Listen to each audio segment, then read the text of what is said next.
A group of local residents in Navarre, Florida are working toward their community becoming a town. Here today to tell us more about this initiative is Chuck Pullman. Chuck, thanks so much for being here. Thank you for having us. All right, the group is called Preserve Navarre, That's correct? That's correct. All right, why is now the right time for Navarre to work toward officially becoming a city?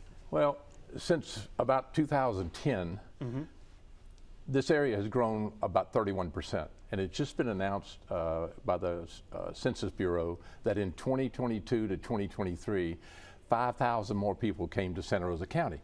Well, in my opinion, I don't know whether those 5,000 people actually ended up in Milton or Jay and the smaller communities. Some of them did, but the bulk of them came down to where the beach is, and that's where Navarre is. So that's where we're at. Yeah, Navarre is absolutely beautiful. Love driving through there. What are the benefits for the residents of Navarre if it actually becomes incorporated? Well, again, we're at about 43,000 people in Navarre right now. The benefits for the residents is that they're going to have their own say-so of how the community is governed, how the community is built out.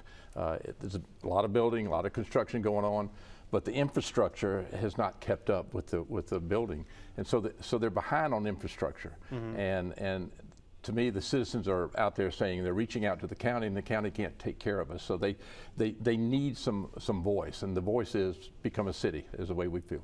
So relative to that, the residents get a voice. What about the businesses and the business owners? Sure. Good question, Joe. The businesses, we have a lot of good, great small businesses there.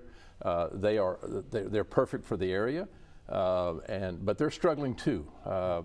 You know, who would you rather have if I was a small business owner in Navarre, which I'm not any longer, but I used to be. But who would take care of you the best? Would it be a city that is right there in your back door, taking care of you, or is it the county way up there in Milton?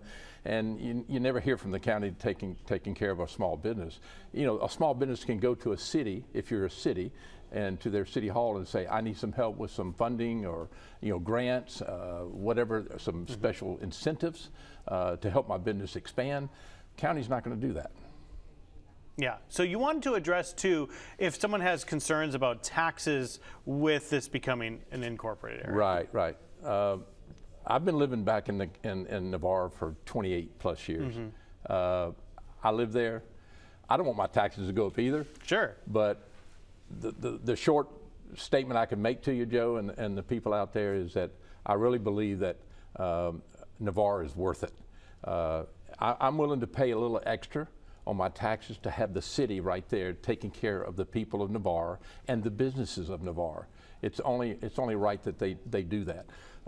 We have a chamber, a beautiful chamber of commerce, but they are taxed raising money all the time for events that the county are not funding anymore. So it's hard for them to try to take care of the businesses and raise money at the same time. Yeah, as you near 50,000 people, as you were saying with the numbers earlier, what is the next step in this process? What do you want our viewers to take away from this? How can they help, all that sort of stuff? Another great question. We've been up to the Board of County Commissioners twice already and asked them to put us on the ballot of November the 5th for a vote. And they've refused us twice. They don't want us to vote. They give us a lot of process fog by saying, well, your study's not correct, you don't have this in order.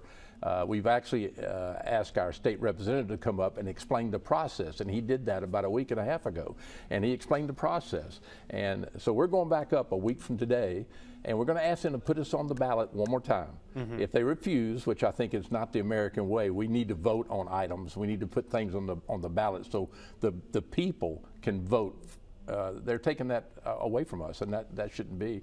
If they don't give us that right to vote, then what happens is that we're going to have to look at other alternatives to go around the county commissioners, maybe do our own straw vote as far as a ballot, and give it to our representative, Rudman, and let him take it forward to Tallahassee. And then lastly, if people want to learn more about Preserve Navarre, where do they go? Sure. All the social media is out there, YouTube, all that stuff. The main thing they need to do now is to look at the website that we have out there, the cityofnavarrebeach.com.